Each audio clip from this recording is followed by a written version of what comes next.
नमस्कार, मैं हूं सुशील कुमार। आज पूरे देश में अस्पतालों में कहीं बेड की कमी है तो कहीं अस्पतालों में ऑक्सीजन की कमी है। चाहे वो दिल्ली की अस्पताल की बात करें या फिर उत्तर प्रदेश या फिर हरियाणा, हर जगह ऑक्सीजन की मारामारी है। कई तस्वीरें हमने आपको दिखाई है कि जिसमें लोग ऑक्सीजन सिलेंडर लेकर भाग रहे हैं, उसकी लाइनों में खड़े हैं, तो कई लोग ऑक्सीजन के लिए जदोजहद कर रहे हैं, चोरी तक कर रहे हैं। आखिर क्या वजह है, क्यों ऑक्सीजन की कमी हो रही है, क्यों इसका निवारण क्या है, इन सभी मुद्दों पर बात करने के लिए हमारे साथ पंकज वर्मा हैं जो इस मामले के एक्सपर्ट हैं। इनसे जानेंगे कि पंकज जी, जो एक कमी हो रही है ऑक्सीजन की, आप क्या मानते हैं, इसका निवारण कैसे है? देखिए, मैं इस वक्त देश के प्रधानमंत्री माननीय नरेंद्र मोदी जी और सभी राज्यों के मुख्यमंत्रियों से एक निवेदन करना चाहता हूं कि वो सभी फैक्ट्रियां जो भी ऑक्सीजन बनाती है इस वक्त उनको ना अपने कंट्रोल में लेना चाहिए और सभी अस्पतालों को बोल दें, सरकारें हेल्पलाइन नंबर जारी करें कि अगर आपको ऑक्सीजन की जरूरत है तो इस नंबर पे कॉल करें।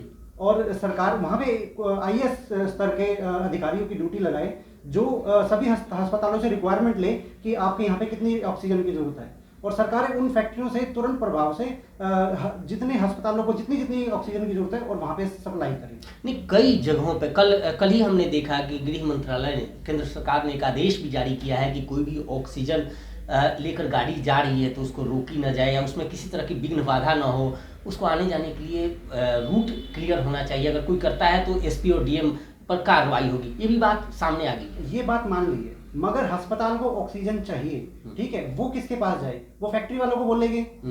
वो तो ये रास्ते के ट्रांसपोर्टेशन की समस्या है ना। जब फैक्ट्री से ही ऑक्सीजन उपलब्ध नहीं होगी तो फिर अस्पताल वाले क्या करेंगे? और सड़क पे गाड़ियां मूवमेंट करें, उससे क्या फायदा होगा? सबको समान रूप से नहीं मिलेगी। सरकारी अस्पताल के अंदर सरकार ऑक्सीजन की सप्लाई कर रही है, मगर प्राइवेट अस्पताल इस वक्त सरकार के साथ कंधे से कंधा मिलाकर खड़े हैं और वो लोगों को ट्रीटमेंट कर रहे हैं ताकि सरकारी अस्पतालों में ज़्यादा दबाव ना बने। उन अस्पतालों को जब ऑक्सीजन की कमी होगी तो वो क्या करेंगे? अगर सपोज करो निजी अस्पतालों ने हाथ खड़े कर दिए कि भाई हमारे पास ऑक्सीजन नहीं है, हम एडमिशन नहीं लेंगे, तब त्राहिमाम मच जाएगा।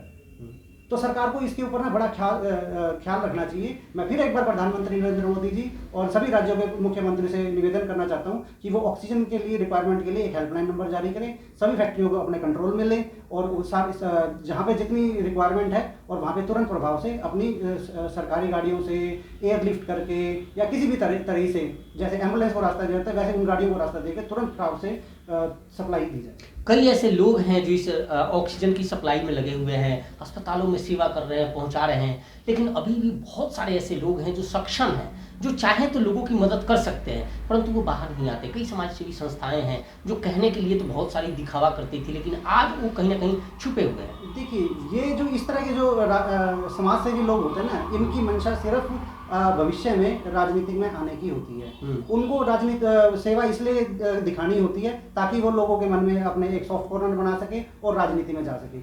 उनका ये इस एजेंडे के अलावा कुछ नहीं होता है। जैसे गुड़गांव में भी हमने समाजसेवी देखे हैं। जैसे मैं आप एक फरिश्ते ग्रुप चलाते हैं, उसके जी हाँ, आपको तो सभी मीडिया वालों को पता है कि हम क्या करते हैं। हम कोर्ट में फ्री केसेस लड़ते हैं, हम एम्बुलेंस का काम नहीं करते हैं। मगर मैं सीधे नाम लेना चाहता हूँ। गुड़गांव में राकेश दौलताबादी हुआ करते थे, जो अभी विधायक है, अभी विधायक है। वो इतनी एम्बुलेंस चलती थी उनके गुड़गांव में, फ्री में लोगों को लेकर जाया करते। वो कहाँ है एम्बुलेंस? और भी समाजसेवी लोग होते थे। एक पहलवान है, मेरे को नाम ध्यान नहीं आ रहा उनका, वो भी उनके कंपटीशन में ही थे, ठीक है, मुकेश पहलवान जी, हाँ बिल्कुल आपने सही याद दिलाया। वो उनकी भी बहुत सारी एम्बुलेंस चलती थी। और आज भी बहुत से ऐसे समाजसेवी नेता लोग हैं, मैं समाज सेवी कम नेता, बिल्कुल, उनकी भी बहुत गाड़ियां चलती है, मगर आज वो सारी नदारद है। अभी गुड़गांव में एक मामला आया था कि एक आदमी को यहाँ पे एक अस्पताल से दिल्ली अस्पताल तक ले जाने के लिए 10,000 रुपए पे कर, दिल्ली नहीं, यही बाढ़ से मामला था कथुरिया अस्पताल का। हाँ। और वो सिविल लाइन में ही रहते हैं। हाँ। गोपाल भूषण नाम है।